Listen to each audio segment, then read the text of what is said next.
Zohran Mamdani, the 33-year-old Democratic socialist who claimed a surprising victory in the New York City mayoral Democratic primary last week, stopped short of fully condemning the phrase "globalize the Intifada," which many say is a call for violence against Jewish people.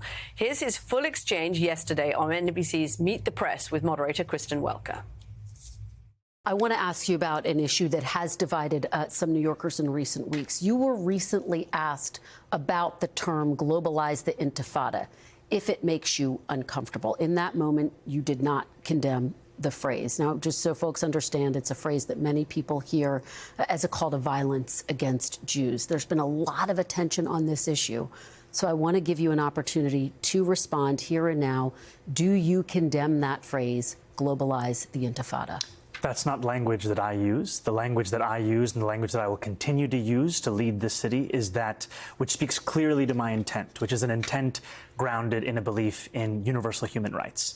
And ultimately, that's what is the foundation of so much of my politics, the belief that freedom and justice and safety are things that, to have meaning, have to be applied to all people, and that includes Israelis and Palestinians alike. But do you actually condemn it? I think that's the question and the outstanding issue that a number of people, both of the Jewish faith and beyond, have.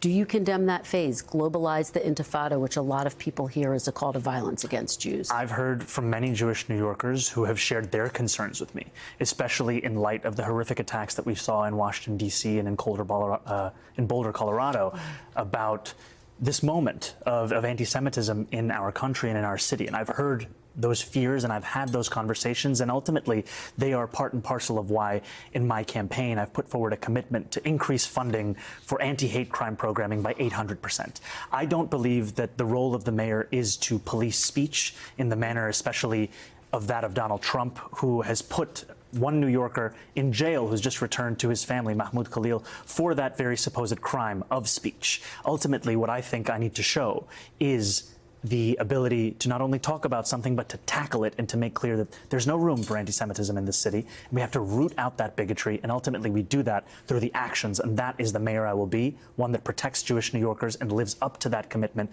through the work that I do. But quickly, for the people who care about the language and who feel really concerned by that phrase, why not just condemn it? My concern is to start to walk down the line of language and making clear what language I believe is permissible or impermissible takes me into a place similar to that of the president, who is looking to do those very kinds of things, putting people in jail for writing an op-ed, putting them in jail for protesting. Ultimately, it's not language that I use. It's language I understand there are concerns about. And what I will do is showcase my vision for the city through my words and my actions. House Minority Leader Hakeem Jeffries of New York says that Mamdani needs to do more, though, in calling out the phrase. Globalizing the Intifada, by way of example, is not an acceptable phrase, and he's going to have to clarify his position on that as he moves forward. With respect to the Jewish communities that I represent, I think our nominee is going to have to convince folks that he is prepared to aggressively address the rise in anti-Semitism in the city of New York, which has been an unacceptable development. Okay, joining us now, the host of the podcast On Brand with Donny Deutsch. Donny Deutsch. Donny, thank you very much for joining us. Look, there is nuance in what Mamdani is saying. I get it in that second answer where he says he doesn't want to get into the business of what language is permissible and what language is not permissible. But what did you make of his decision? And it clearly is a decision. He knew he could be asked about this. His decision on Meet the Press not to condemn the phrase. I'm outraged that we have a candidate for mayor of New York, Mr. Mamdani, that cannot walk back or cannot condemn the words "globalize the Intifada." And his nuance of, well, it means different things to different people. Let me tell you what it means to a Jew. It means violence. It means October 7th. It means firebombing people in Colorado. It means violence. That's the connotation. That's the essence of it. And that's what it means to Jewish people. And if any other group came forward and said, you know what, these words are offensive to us, it means violence, it frightens us, I think there'll be a response. But for some reason, if Jewish people find it offensive, it's not offensive. And I find it offensive that he cannot condemn those words. And I think he's overall running a campaign of divisiveness. He also came out in the last 2 days and said, we're going to tax rich white neighborhoods. Why do you have to put white in there? Just say we're going to tax the wealthy. I just find it offensive. I find it offensive that in the past he's talked about defunding the police. I think he's walked that back, but yet he voted $3 billion out of a police budget. And I just find there's a recklessness and a divisiveness to it. And I'm offended as a Jew that he can't walk that back. Let's bring in the CEO of the Anti-Defamation League, Jonathan Greenblatt. Jonathan, I know we had a few problems with your connection. I'm glad we've got you back again. I wanted to get your reaction to what Mr. Mamdani said this weekend on Meet the Press. Well, look, I think sometimes the things you don't say are what people hear loudest of all. And when asked a very direct question, and I'll just elaborate on what Donnie just said. Look, the Intifada was a period of violence directed at civilians. More than 1,000 people were killed in suicide bombs and shootings and stabbings in Israel. And of course, we also saw what happened on October the 7th. October the 7th, the murder of 1,200 people is what revived that phrase, Gadi. So let me be clear. It was notable that candidate Mamdani went to Harlem this weekend. It was notable he went with my friend, the Rev. He went to meet Black people in Harlem on their own terms. I think what Jewish people would want to see is where the candidate goes to meet mainstream Jewish people in a mainstream synagogue or in a mainstream setting and simply says with the same clarity that he brought this weekend, where he met, again, Black people where they are and simply said to Jewish people, I hear you, and here is my plan to protect Jewish New Yorkers, not to fund, more hate crimes enforcement for everyone. That should be a given. But here is why I understand what you are telling me as a community I need. And here is why I, as your mayor, will do certain things. Other than that, Caddy, if he can't simply say, I will be the mayor for all New Yorkers, including Jewish New Yorkers, and here's how I will do it. Here is the plan. Then I think people have a right not only to be offended, but to question what's really going on here. Why won't he give Jewish New Yorkers the same respect he's giving to all other communities? So, Rev, we saw you in that picture there meeting with candidate Mamdani this weekend. I'm sure you had a conversation with him as well. I think that's what Jonathan has just said is a very fair point. Did you hear anything from him? Have you spoken to him about this? Do you think it's a plan of his to go out there and say to Jewish voters in New York, I treat you with the same respect that I treat Black voters, I treat you with the same respect that I treat Muslim voters, and I absolutely want to make sure that you feel safe in this city? And I think he's got that inability of his to condemn that language is going to be something that keeps coming back to haunt him in his campaign, unless he does something that, like what Jonathan is suggesting. Well, I think he definitely denounced from his speech anti-Semitism and Islamophobia. But let's deal directly with it. Let's not skirt around the issue. We're not talking about something subtle here. Things that I remember 20, 30 years ago, I said things, nothing like endorsing violence, but that was offensive to Jews, offensive to gay people. Mrs. Coretta Scott King, Martin Luther King's widow, said to me, Al, you cannot take words lightly. I said, but I was just slanging. No, you can't do it. He's running for mayor of New York. You need to take off the table.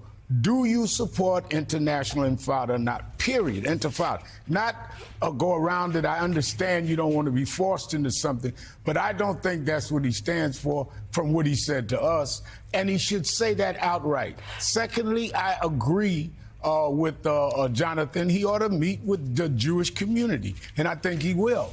But I think you've got to understand people like Donnie that are offended by many things. And Donnie has had to defend me to his friends from things that I've said in the past. They would deal with this, but what I fear, Donnie, is you have the mayor, Eric Adams, who's running on an independent line named after anti-Semitism. You have this out here with the opponent. And I don't want to see a race where it's blacks against Jews. I know. He needs to meet with Jewish leaders so they can see the kind of guy I saw on Saturday. And we need to take it off. Otherwise, we're going to heighten tensions. We just had Jews killed at a museum in Washington, D.C. This got to stop. And leadership needs to make it stop. I'm making a plea to Mr. Mamdani that from a Jewish perspective, those words are frightening and offensive. And it's not your point of view. It's a Jew's point of view. And you need to understand that. Jonathan, if he did what you say, what you suggest, would that take away your concerns about his candidacy? Would that be enough? Look, I mean, I want to hear the plans from all the candidates, not just Mamdani.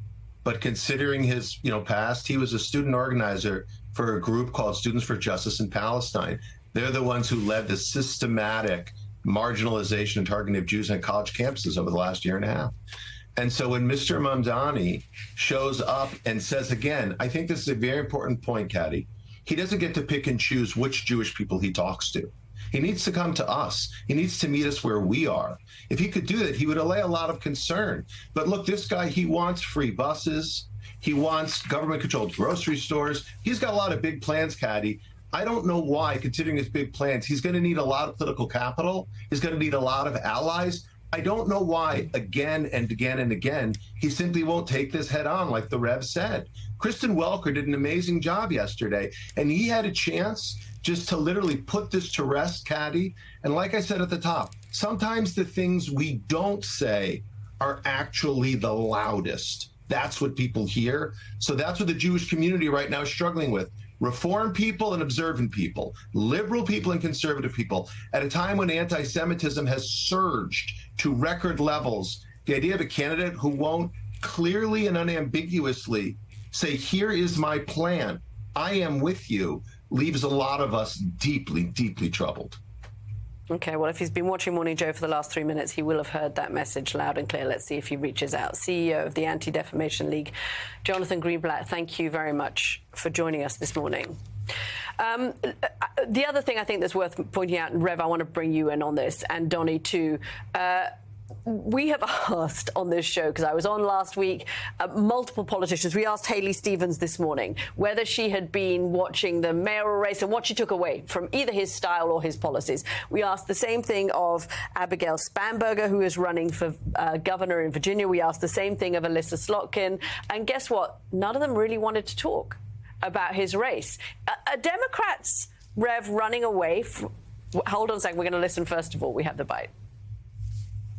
I do not pretend to know anything about New York City politics or the outcomes of that election. What I know is my state, the Commonwealth of Virginia. I'm not going to pretend to be a complete expert on New York City politics, but I think the messages coming out of that election a couple of days ago seemed clear to me, which were, number one, people, just like in November, are still really focused on the cost of living.